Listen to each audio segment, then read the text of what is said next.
So if I had to pick one adjustment layer as my favorite, it may actually end up being Hue and Saturation, because it turns out to be a very, very handy tool, because you don't have to actually make selections before you can make choices in changing color. Well, what do I mean? So take a look at this image here. I've got a very red flower in the center, and I want to make it less red, or I want to make the sky bluer, or the green of the leaves a little bit more green and less yellow. Those are all perfect examples of why and when you would want to use hue and saturation to shift those colors around. Now, new users of Photoshop, they tend to think I have to make selections first, right? If I want to make this flower less red, I have to somehow figure out a way to select the flower first. They will start out with, say, something like the Magic Wand tool, right? And they'll start shift clicking to try to get a selection of that flower. That's just a waste of time. You don't need to do that. Let's do a deselect, Command D, Control D. It turns out that Hue and Saturation has built-in selection tools for you. So let's go to the Adjustments panel. We'll click on Hue and Saturation. A lot of people don't discover them at first because they're not paying attention to this word up here where it says Master. So you've got Hue, Saturation, and Lightness sliders, and the default is set to Master. So if I take that saturation slider and drag it right or left, what I'm doing is I'm increasing the overall saturation of the entire image. So Master means global.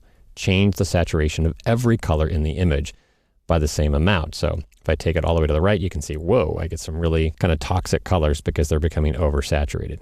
So I'm going to go ahead and click the Reset button at the bottom right of the Adjustments panel to get us back to where we started. I don't want to do a global adjustment for this particular image. I just want to change specific colors. So your first way to do that is to click where it says Master, and you can see I have access to individual colors in the image. So if I want to change the intensity of the sky, make it even more cyan or blue, I'm going to go ahead and choose cyans from the list.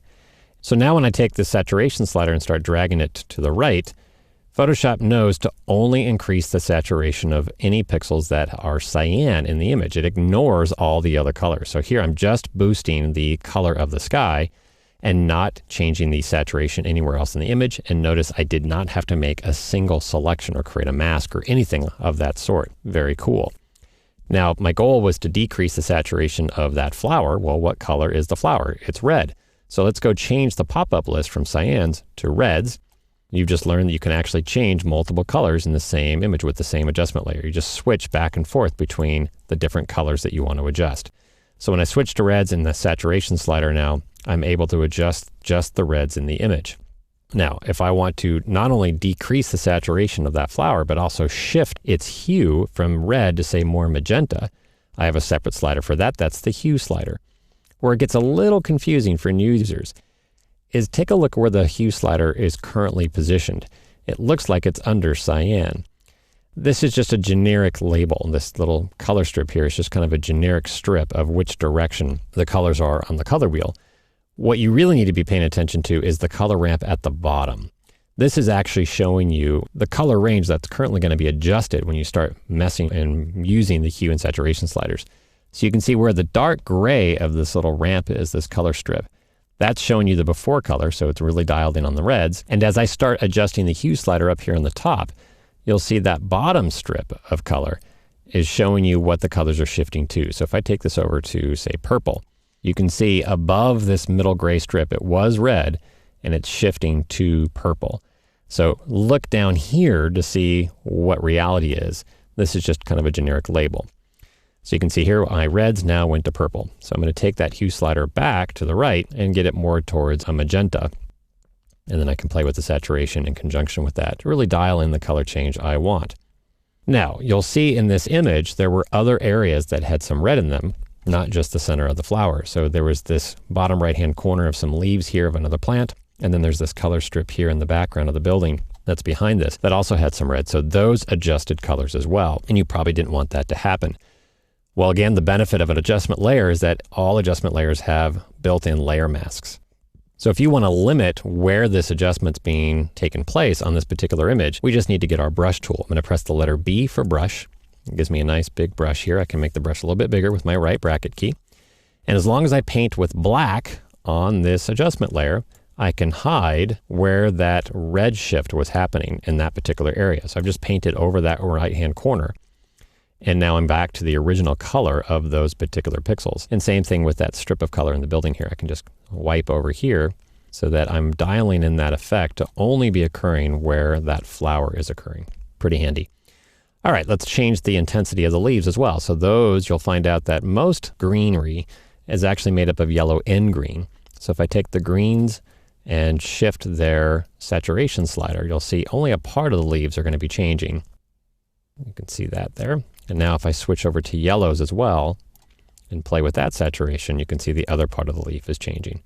So trees, grass, leaves like this, typically it's not just green, it's actually made up of yellow and green, and you can dial it in and adjust it. And again, if I want to make the leaves more green and less yellow, then I can take the yellow colors and shift the hue slider right or left. I'm going to switch it back over to the right to make it more green and less yellow. I'm going to go ahead and reset this to get us back to where we were at the very beginning. To do that, I'm just going to delete the entire adjustment layer. It says, do you want to do this? Yes, I want to get rid of it. Let's do the hue and saturation adjustment layer one more time, because now that I've taught you that there are these individual colors from the master pop-up list here that you can choose from, there's an even easier way to adjust the image directly using something called the targeted adjustment tool. In the adjustments panel in hue and saturation, there's this little tool that kind of gives you the finger, gives you a cursor with a double arrow on it. I'm going to go ahead and click that, and now I have a new tool that can be used in conjunction with the hue saturation adjustment layer. What this tool lets you do is click and drag in the image directly to adjust the color. So for example, I don't really know, is this sky cyan or is it blue?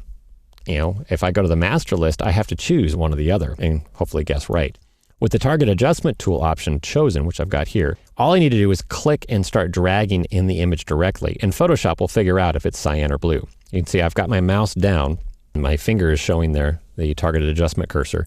But if you take your eye and look over the adjustments panel, you'll see the master switch pop-up turned to cyans. So it automatically knew that that was the cyan that I clicked on, not blue.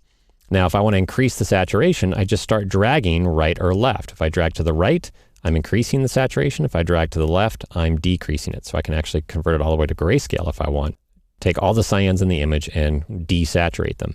Drag it to the right to bring back some color boost just to the sky area. And that was just a lot easier than having to figure out which color to choose from that pop-up list and how far to use the individual sliders below it. I can just click and drag in the image directly.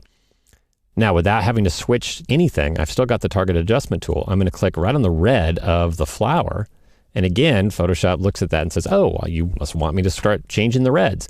I'm going to click and start dragging to the left to desaturate the red of the flower. And then same thing with the green leaf. If I click and drag in the middle of the green leaf, if I drag it to the right, I'm increasing the saturation. If I drag it to the left, I'm decreasing saturation. Well, what about hue changes? I want that red flower again to go to be more magenta instead of red. Here you need to hold down a modifier key. So on the Mac, you would hold down the Command key, and on Windows, you would hold down the Control key. Now when you click and drag with the targeted adjustment tool, instead of shifting saturation, you're shifting hue. So I can drag left or right just like before, and you'll see that hue slider moving in the adjustments panel there. And I can just drag it left or right to change the color of that particular region that I initially started clicking and dragging on. So I'm going to drag this to the left to make it more purplish magenta. Great. And I want those leaves to be more green, less yellow. So again, I'm holding down the Command key on Mac, Control key on Windows, and clicking and dragging in the leaf itself and dragging it to the right to make it more green, or drag it to the left to make it more yellow. So I think this is actually the most intuitive and fun way to be working on your images directly using that targeted adjustment tool. And then you don't have to think about the UI as much. You're just doing direct manipulation. And it's actually kind of fun.